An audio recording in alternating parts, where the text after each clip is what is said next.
Hello and welcome to everyone class. कैसे हैं आप सभी लोग? Fit and fine.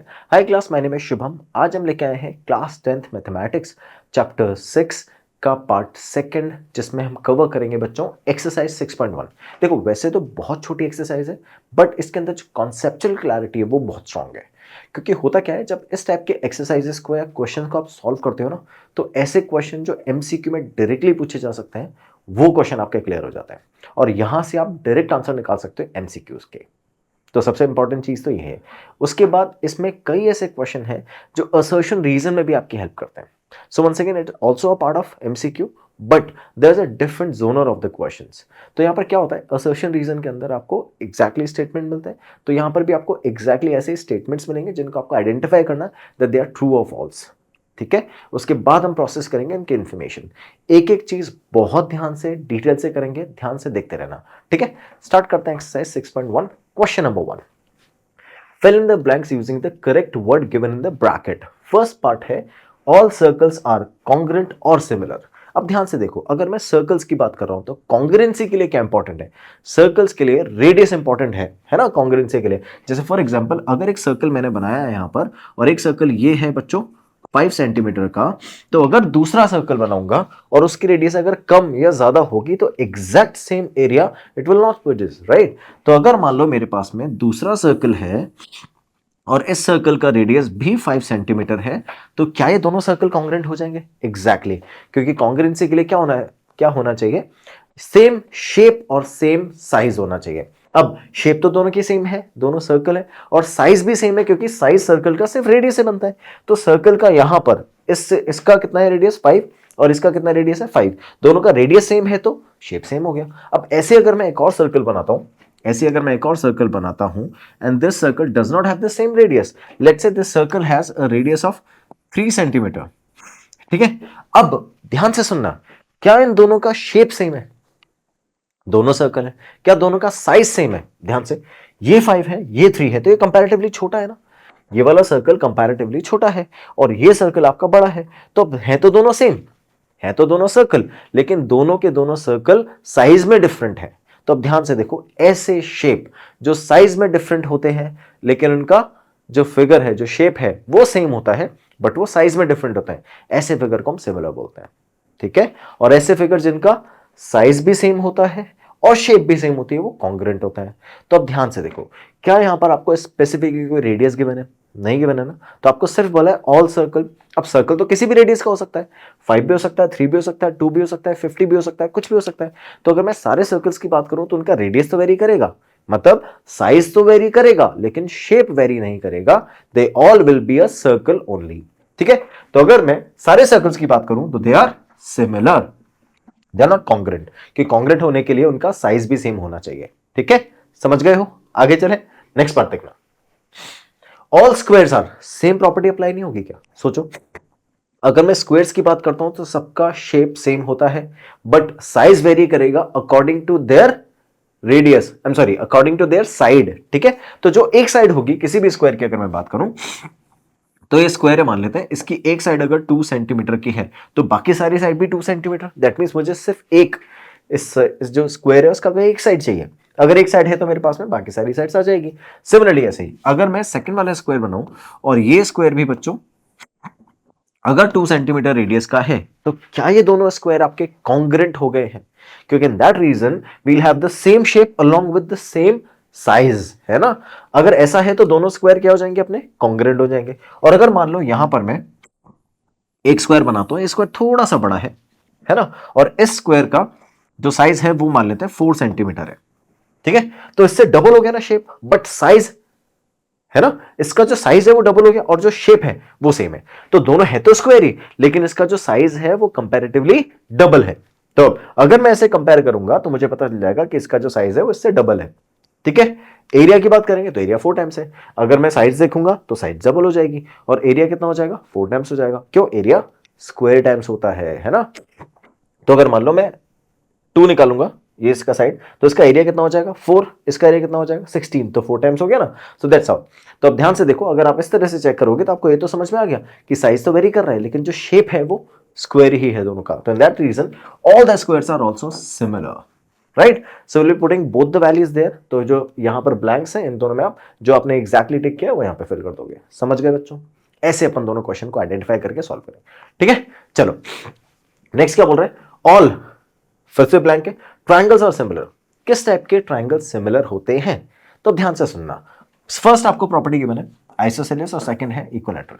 तो अगर मैं क्या बात करूं किसकी, आइसोसेलेस ट्राइंगल की, so when we talk about the isosceles triangle, ध्यान से देखना, ट्रायंगल के सिमिलर होने के लिए फिर से वही शेप तो सेम होना ही चाहिए, लेकिन अगर मान लो मैं ये दो एक ट्रायंगल बनाता हूं आइसोसेलेस और दूसरा ट्रायंगल भी आइसोसेलेस बनाता हूं, तो क्या कोई गारंटी है कि दोनों आइसोसेलेस ट्रायंगल सिमिलर होंगे? याद करो, हमने सिमिलैरिटी के लिए, ट्रायंगल की सिमिलैरिटी के लिए स्पेसिफिकली देखा था कि ट्रायंगल सिर्फ और सिर्फ तब सिमिलर होंगे जब दोनों ट्रायंगल के क्या होंगे, एंगल्स इक्वल होंगे। ठीक है, अब एक छोटा सा कॉमन चीज, अगर मान लो मेरे पास में ये साइड मान लेते हैं 5 है, ये साइड मान लेते हैं 5 है ना, और ये साइड मान लेते हैं 4 है। ठीक है, तो अब ये जो एंगल है दोनों 60-60 तो हो नहीं सकते, क्यों? क्योंकि अगर 60-60 होंगे तो थर्ड वाला भी 60 होगा, सारी साइड्स इक्वल हो जाएंगी। क्लियर? तो in that way let's say ये दोनों साइड्स हैं 70-70 एंगल पे, ये दो साइड से आपके 70-70 एंगल पे, और अगर 70-70 कितना हो गया 140, तो ये आपका 40 हो जाएगा। ठीक है, दैट्स ऑल। अब ये देखो, ये 70, ये 70, ये 40, क्लियर है?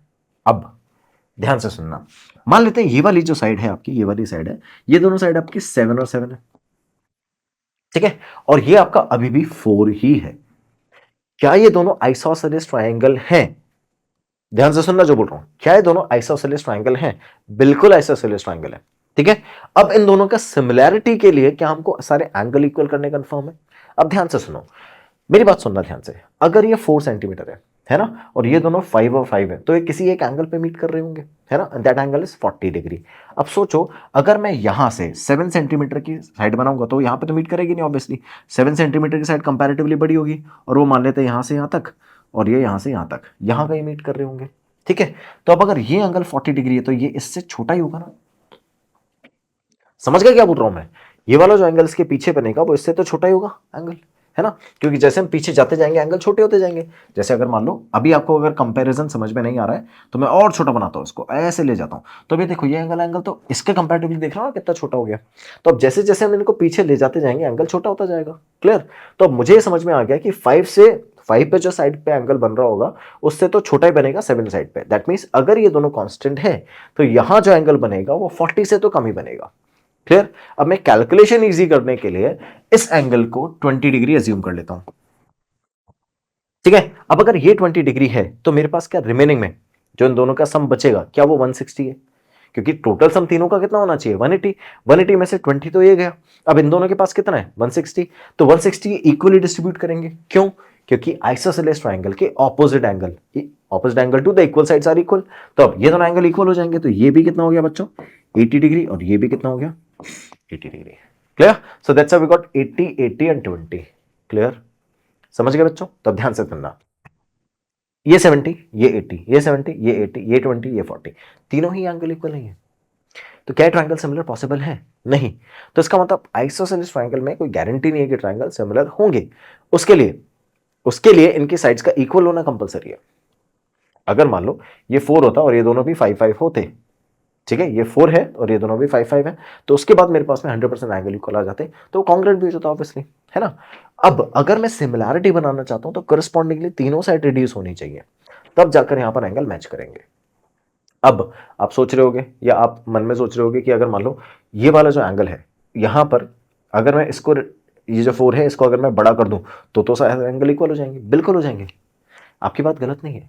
माय पॉइंट इज, इसने बोला है ऑल ट्राइंगल्स आर सिमिलर, कि कौन से, आइसोसेलेस या इक्विलैटरल। तो मुझे कंफर्म करना है कि सारे आइसोसेलेस ट्राइंगल सिमिलर होते हैं नहीं होते। तो अगर मैं कोई एक भी कॉन्ट्रडिक्शन बना दूंगा ना, अगर मैं एक भी ट्राइंगल ऐसा प्रूव कर दूंगा जो आइसोसेलेस तो है लेकिन सिमिलर नहीं है, तो यहां पे ऑल वाला वर्ड यूज नहीं हो सकता। फिर समझ में आएगा? That means there should be a specific condition for which we are getting the angles और द ट्राइंगल्स इक्वल और सिमिलर। ठीक है, तो अगर मैं एंगल्स की बात करूंगा तो इक्वल, और ट्राइंगल की बात करूंगा तो सिमिलर। तो स्पेसिफिक कंडीशंस है, किसके साथ, आइसोसेलेस ट्राइंगल के साथ। तो आइसोसेलेस तो यहां पर सिचुएशन नहीं है, तो अपने पास ऑप्शन क्या बच रहा है, equilateral. So will place equilateral here. समझ गए? अब कंफर्म करना चाहते हैं इक्विलेटर में तो कुछ करने की जरूरत ही नहीं है, अपने आप ही समझ में आ जाएगा। आप किसी भी इक्विलेटर एंगल को उठा लो, उसके सारे एंगल 60 डिग्री के होते हैं। तो अगर मान लो मैंने एक इक्विलेटर एंगल उठाया और ये उठाया, इसकी साइड 2 2 2 ले ली, इसकी साइड 3 3 और 3 ले ली, इसके सारे एंगल भी 60 डिग्री के होंगे और इसके सारे एंगल भी 60 डिग्री के ही होंगे। ठीक है, so that's how we can understand it doesn't matter that what side of the triangle is, they have always and always been a 60 degree angle inside a triangle. ठीक है, so it means if we are taking a triangle which is an isosceles triangle and the other triangle is also an isosceles triangle, the angle should always be a 60 degree one. ठीक है, so that's how equilateral triangle, all equilateral triangle are similar to each other. Simple. आगे चले, next वाला, two polygons of the same number of sides are similar. Listen to it. Two polygons of same number of sides are similar if first their corresponding angles are equal and their corresponding sides are in proportion. ये तो हमने exact language पढ़ी थी ना बच्चों। अब देखो यहां पर काम आते हैं आपकी कंसेप्चुअल नॉलेज। तो जितना आप कंसेप्चुअली स्ट्रांग होगे उतना इजीली आप आंसर कर पाओगे। तो यहाँ पे simple, if their corresponding angles are equal, इतनी देर से यही तो कर रहे हैं हम, है ना, and their corresponding sides are in proportion, so there has to be in proportion. ठीक है, so if the sides are proportional and the angles are equal, the triangle और the corresponding polygon is similar. ठीक है, ये तो simple सा question था, as it is, language रटी हुई थी, अपन ने एज इट इज प्लेस कर दिया। ठीक है, चलो नेक्स्ट वाला क्वेश्चन देखते हैं। क्वेश्चन नंबर 2 बोल रहा है, give 2 different examples of pair of similar triangle. अभी हमने जो एग्जांपल डिस्कस किए हैं, हमने से उन्हीं में से एग्जांपल्स पिक करने हैं। अब ध्यान से देखो, आपको बोल रहा है example of simple pair of 2 similar figures. तो 2 सिमिलर फिगर बोल रहा है ना। तो 2 सिमिलर फिगर में अपन क्या कर सकते हैं, सिंपल, अगर मान लो मैंने 2 स्क्वायर बना दिए, ए स्क्वायर ये बना दिया और एक स्क्वायर ये बना दिया। ठीक है, तो ये 100%, मुझे कुछ भी बताने की जरूरत नहीं है, मुझे सिर्फ ये बताना है कि दोनों स्क्वायर हैं, दे आर सिमिलर।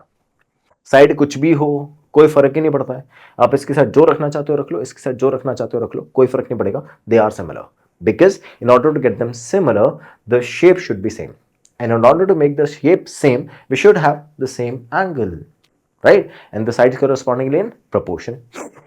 तो अब अगर मान लो इसकी साइड में 2 ले लेता हूं, उसकी साइड 4 ले लेता हूं, तो 2 का डबल 4, तो ये भी 2 4, ये भी 2 4, ये भी 2 4। ठीक है, तो सारी साइड्स प्रोपोर्शन में है क्या, एब्सोल्युटली। सारे एंगल इक्वल है क्या, absolutely. So they are similar figures. तो एक तो मिल गया अपने पास में, एक सैंपल मिल गया। अब ऐसे अगर मैं एक और बनाना चाहूं तो आप 2 इक्विलेटरल एंगल बना लो, आप 2 सर्कल्स बना लो, अभी डिस्कस किया ना हमने। तो हम क्या करेंगे, एक हम बड़ा सर्कल ले लेते हैं यहां पर और एक हम स्मॉल सर्कल ले लेते हैं। They both have let's say 2 and 3 as a radius. So once again, they both circles are also similar figures, but their sizes are different. Obviously, it can be possible in case of similar figure, the size can vary. So that's how we can have these 2 figures, which are the samples of 2 figures or the example of 2 figures, where these 2 are similar figures, but their sizes are different. Okay? Now, non-similar figure तो और भी easy है, कोई भी 2 different shape उठा लो। जैसे मान लो मैंने ट्रायंगल के साथ में सर्कल उठा लिया, किसी कंडीशन में आप इन दोनों को सिमिलर नहीं बना सकते, है ना, क्योंकि एंगल सेम होने चाहिए, यहां पे एंगल है ही नहीं, बात ही खत्म। नेक्स्ट, ये फर्स्ट वाला पार्ट है अपना, इसमें सेकंड वाला या मैं ए से रिप्रेजेंट कर देता हूं, because we have first second there only. Second वाले में क्या करना है, मुझे क्या करना है, मुझे रेक्टेंगल के सामने एक स्क्वायर बना देना है। ठीक है, अब दोनों के एंगल तो सेम है, बट साइड प्रोपोर्शन में नहीं है बच्चों। ठीक है, दोनों कंडीशन होनी चाहिए ना, एंगल इक्वल होनी चाहिए और साइड प्रोपोर्शन में होनी चाहिए। तो यहाँ पे एंगल तो इक्वल मिल जाएंगे, लेकिन साइड प्रोपोर्शन में नहीं मिलेगी। कैसे, जैसे मान लो ये 2 है, ये 2 है, ये 2 है, ये 2 है ना, और यहाँ पे इसको और इसको तो मैंने 2 बना दिया, बट ये 4 और 4 है, तो ये दोनों साइड्स तो आपके पास प्रोपोर्शन में आ जाएगी, है ना। बट ये देखो, ये डबल और ये डबल, तो सारी साइड्स का सेम ही प्रोपोर्शन होना चाहिए। यहाँ प्रोपोर्शन है 1 का, यहाँ प्रोपोर्शन है 2 का, है ना, यहां तो मतलब डबल है और यहां इक्वल है, तो सेम प्रोपोर्शन नहीं होगा ना। सेम प्रोपोर्शन का मतलब दोनों का रेशियो सेम होना चाहिए। अगर ये साइड डबल हो रही है तो सारी साइड डबल होनी चाहिए, तो यहां पे डबल नहीं है ना, ये तो इक्वल है, that's why the figures are not similar. Simple. आ जाए नेक्स्ट क्वेश्चन पे। चलो नेक्स्ट क्वेश्चन क्या बोलता है, यहां थोड़ी सी कैलकुलेशन दिमाग लगाना पड़ेगा। State whether the following quadrilaterals are similar or not. अब सोचो, ये 2 क्वाड्रिलेटरल्स हैं, आपको चेक करना है कि क्या दोनों क्वाड्रिलेटरल सिमिलर है या नहीं। अब सुनो, 2 चीजें चेक करनी थी ना हमको। क्या चेक करना था, सबसे पहले हमको चेक करना था their angle should be equal and their sides are proportion.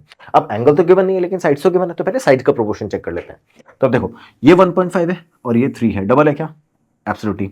1.5 3, 1.5 3 and 1.5 3 सारे प्रोपोर्शन तो मैच कर रहे हैं. It means if you are writing PQRS and ABCD correspondingly you will be writing AB BC CD and DA. ठीक है, upon PQ QR RS and PS.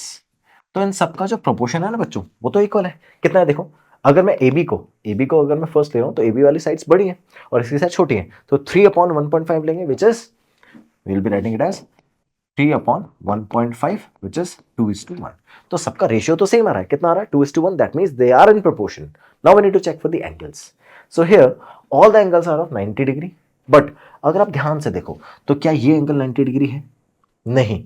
क्या ये वाला एंगल 90 डिग्री है? नहीं, है ना, क्योंकि ये एक्यूट एंगल है और ये ऑब्ट्यूस एंगल है. तो आप बोल दोगे इन क्वाड्रिलैटरल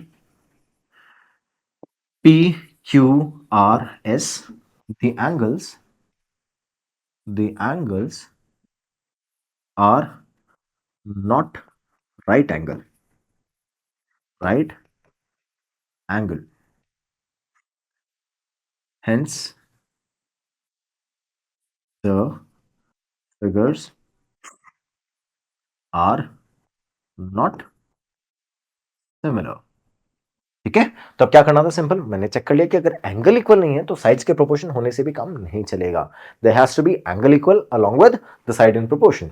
ट्रायंगल में ऐसा होता है, अगर एंगल इक्वल हो तो साइड ऑटोमेटिकली प्रोपोर्शन हो जाती है. यहां पर ऐसा नहीं होता है क्वाड्रिलैटरल में. So that's why we have to check for the angles as well. तो यहां पर हमने जब एंगल चेक किया तो we did not get the angles equal. So that's why we consider that the triangles are not, I am sorry, the quadrilaterals are not similar. Any confusion so far, class? Are we done? So we have completed this exercise where we have done all the conceptual question. Now what you need to do, you need to go ahead and solve all the question along with.